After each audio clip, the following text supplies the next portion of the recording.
स्वामी भक्त आहात ना, प्रत्येक स्वामी भक्ताचं जीवनचरित्र असंच असतं आणि ते ह्याच पायरीने चढत असतं. पहिल्यांदा जे काही तुमच्या जवळचे नाते गोते पाहुणे रावळे जे काही काळजाचे डोक्यातले सगळे लोक तुमच्यापासून दूर होतात, तुम्ही एकटं पडता. ठीक आहे. सेकंड जे होतं, तुमच्यावर संकट कोसळतात, जे तुम्ही नाही केलं ते पण तुमच्या अंगलटून बसतं, पण ते संकट एकदम अचानक नाहीसे होऊन जातात आणि झटक्यात निघून जातो. कारण तुमच्या कर्माचा काहीतरी दोष असतो किंवा मागच्या जन्मीचा काहीतरी कर्म असतो, तो या जन्मी फेडून निघतो लवकरात लवकर. आणि सर्वात लास्टला तुम्हाला एक कळतं की माझं कोणी नव्हतं आणि मी एकटाच होतो.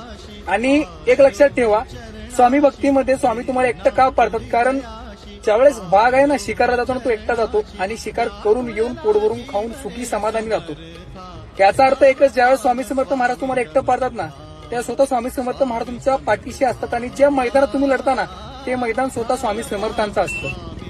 त्यामुळे तुमचा विजय ही पक्का असतो. फक्त धीर नाही